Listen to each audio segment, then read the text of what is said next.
Salut à tous. Allez, là j'en fais une pour vous montrer à quoi elle ressemble. Voilà, c'est une 20 francs génie en or. Voilà, très belle pièce. Elle est française. Je l'avais pas celle-là. C'est vrai que j'ai plutôt des Napoléons, mais des génies c'est la première. C'est pour ça que je dis tiens, je vais commander une génie, tiens, ça changera. Je l'avais pas. Parce que bon, il faut savoir que ça fait 10 ans. Bon, les réserves sont faites. Hein, voilà, ce qui est or et argent, c'est tout fait. Bon, maintenant, quand j'en commande une, c'est vraiment, ah bah tiens, celle-là, je l'ai pas, allez, tac, tac. Faites d'abord votre réserve, que ce soit n'importe lequel, hein, que ce soit les génies ou les Napoléons, peu importe, hein, on s'en fout. Mais après, une fois que c'est complet, que vous avez d'autres choses à faire derrière, comme c'est mon cas par exemple, bah tiens, de temps en temps, ah bah tiens, celle-là, je l'ai pas. Là, on commence à les collectionner, il n'y a pas de problème. Donc voilà, elle est magnifique cette pièce. Elle fait la taille d'une pièce de 20 centimes au niveau du diamètre, voilà. Au niveau épaisseur, ouais, vous prenez une pièce de 20 centimes, c'est à peu près ça, plus ou moins, voilà. Donc ça, c'est le plan épargne logement. Quand je vais ramener ces pièces, quand j'en rendrai une partie, donc c'est moi qui vais décider, comme je vous disais, si je revends aux Russes, aux Suisses, aux Anglais, je sais pas, on verra. Ça va être quand je vais vraiment faire les gros investissements immobiliers, voilà. Pas forcément de rapport, hein, ça peut être, je sais pas, moi, pour les lingots de 100 grammes, une villa ou je sais pas, on verra, c'est l'avenir qui va nous dire, hein, voilà, clairement. Hein, voilà. Après, pour les pièces, c'est pareil. Mais de toute façon, tout ce qui est dans l'or, c'est destiné à l'immobilier. Voilà, donc là, actuellement, j'ai mes places de parking qui me rapportent, voilà. Plus de 3 petites choses que j'ai mis de côté, donc là, je me suis arrêté de bosser parce que j'ai pas envie, voilà, j'ai plus envie d'aller au boulot, c'est bon, il y a du soleil qui arrive. Je reprendrai l'usine septembre-octobre. Et là, à rien foutre, clairement, hein, il y a 1800 € à peu près qui tombent tous les mois, voilà, entre les rentes et le reste. Bon, et là, ils vont me dire, ah, mais tu glandes, machin. Ouais, je glande. Moi, je glande. Mais attention, moi, c'est admis, tu vois, parce que ça va peut-être vous faire marrer ce que je suis en train de vous dire, mais il y en a, ils glandent, mais ils sont au RSA, ils ont les aides machin, les aides trucs, les aides bidules. Moi, j'ai pas tout ça. Moi, il n'y a pas d'assistante sociale, il n'y a personne qui m'aide. Moi, c'est des rentes, c'est des trucs que j'ai mis en place. Voilà. Il n'y a pas d'assistante sociale, il n'y a pas d'aide truc, il n'y a pas de CAF, il n'y a pas de machin, moi. Je suis tout seul. Voilà. Et là, je suis alimenté avec des trucs que j'ai mis en place. C'est de l'investissement, ça s'appelle. Voilà. Des accords qu'il y a entre moi et les agences immobilières et l'État, etc. Voilà. Les devises qui prennent de la valeur. Voilà. Et 2-3 petites choses aussi. Donc du coup, voilà, je suis bon.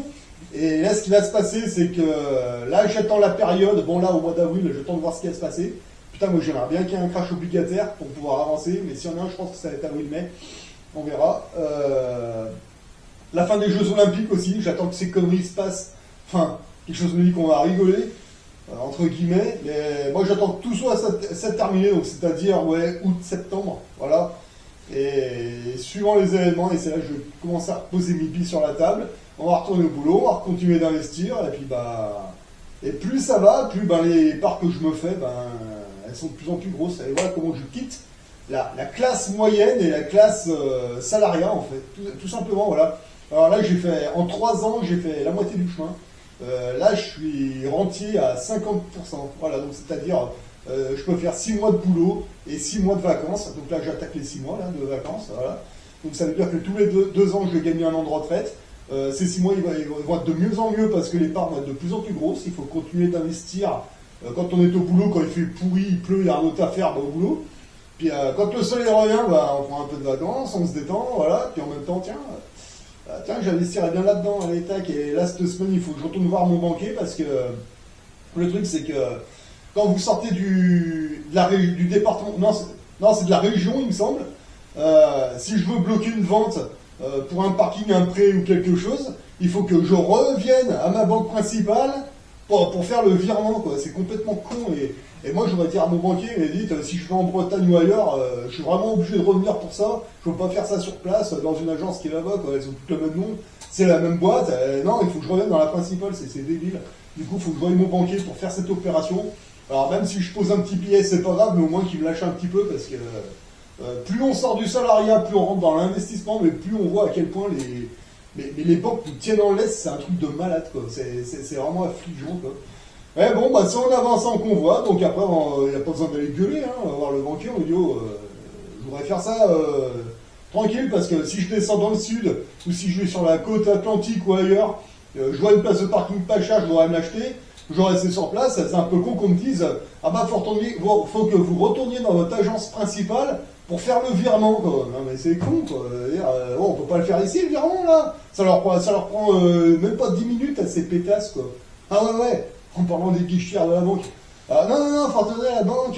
Non, mais non, allez, c'est bon. Pour ça, moi, je voudrais voir mon banquier là, cette semaine pour lui dire, oh, attendez, les virements, là, je voudrais pouvoir y faire dans n'importe quelle agence, c'est bon.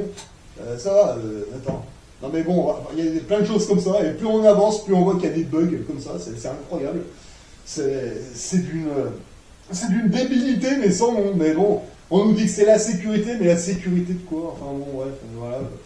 Voilà, donc là, c'est bon, il n'y a vraiment rien sur le compte, mais le truc c'est que si je bouge, forcément il y a des trucs qui vont être approvisionnés, il y a un moment, et bah, il faut y vider. Voilà. Donc là, je vous la fais voir. Donc elle ressemble à ça, voilà. Ça fait le diamètre d'une pièce de 20 centimes. Là, je vais l'emmener je vais la ranger dans le coffre bancaire, hein, évidemment. Hein. Alors la règle, c'est rien à l'appartement. Hein. On est bien d'accord. Quand vous faites ces choses-là, rien à l'appartement.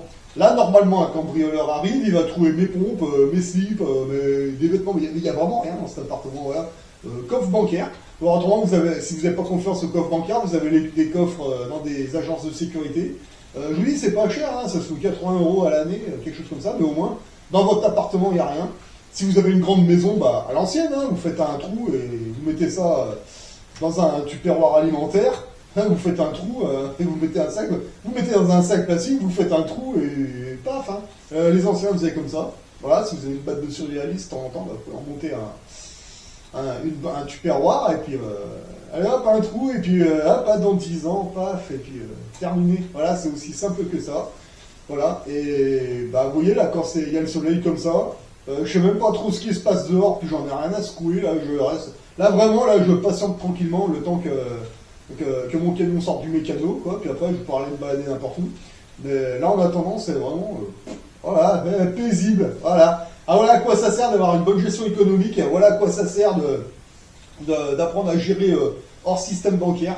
Quand le soleil revient, bah, au lieu de faire boulot dodo, bah là, on se lève, tiens, j'ai ça à faire aujourd'hui, une seule chose. Ça prend 10 minutes, bah, vous le faites bien, hein, toute la journée, voilà.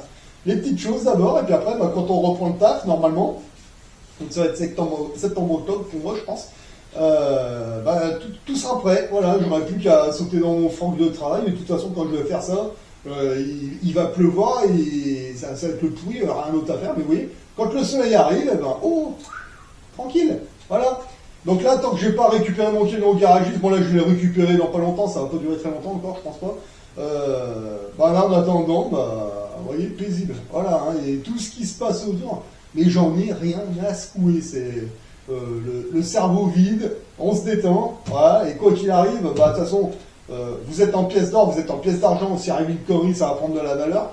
Il y a vos actifs qui travaillent pour vous, bon bah voilà, que demander de plus, hein. C'est juste dommage qu'on nous ait pas appris à faire ça au lycée.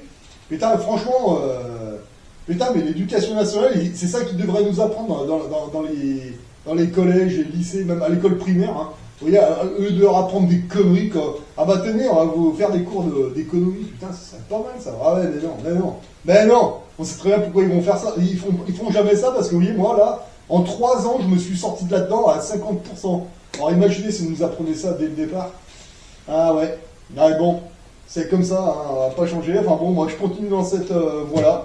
Donc moi je suis principalement sur l'argent métal et l'or métal, les actifs de rapport.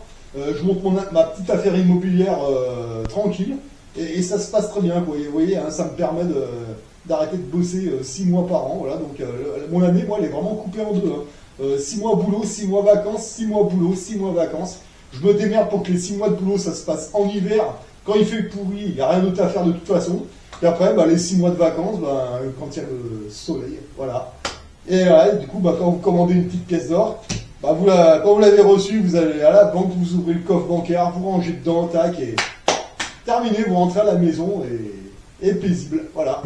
Alors pour après, il y en a qui vont me dire où c'est que tu achètes ces pièces. Alors moi les toutes premières, vraiment les toutes premières, c'est 2007-2008, c'est vraiment la toute première, c'était une 10 francs de Napoléon. J'avais acheté à ma banque, directement à la banque. Vous pointez devant le banquier, bonjour, je voudrais acheter de l'or, elle vous regarde. Oui. Mais bon, il y a des boutiques, il y a des numismates, il y a des boutiques, hein, vous voyez, moi là, celle où je vais, là, c'est en bas de en bas de ma rue, là, tout simplement. Alors, moi, quand il y en a qui me disaient, ouais, moi je suis à Paris ou à Marseille, j'arrive pas à en trouver, il n'y en a pas, attendez, vous vous foutez de moi, là. Oh. Moi, je suis dans la campagne, là, dans la Cambrousse, il y en a deux en bas de chez moi, là. Alors, quand même, c'est des boutiques spécialisées, très bien. J'arrive, je fais la commande, ce qu'il y a, quand je payais un coup de carte bleue, tac, tac, j'ai bah, vous voyez, la commande, elle a mis 2 semaines à arriver. Donc ça, c'est la... Donc, vous voyez, la banque, je sais pas s'ils en vendent toujours, je sais pas. Bon, il y a les numismates. Et bon, moi, c'est pour côté français. Après, côté suisse, c'est pareil, il y a des boutiques spécialisées, mais bon, c'est vrai qu'en Suisse, payer en liquide, ils vous remettent la marchandise directement, la facture anonyme, merci mon chien. Et après, pour la revente, c'est pareil, il suffit d'avoir les carnets d'adresse. Donc là, le jour où je voudrais les revendre, j'ai le carnet d'adresse côté suisse, je sais où les ramener. Et, après, il faudrait que j'aille faire un petit tour en Angleterre, il faudrait que j'aille faire un petit tour en Russie, pourquoi pas, à Singapour. Parce que, bon, après, c'est pareil, il y en a, ils vont me dire, tu sais, au-dessus de 5 000, au-dessus de 4 000 euros d'achat, machin. Ben, vous allez petit à petit, comme moi, hein. Regardez, moi, c'est pièce par pièce, tranquille, et je passe sous tous les radars, voilà.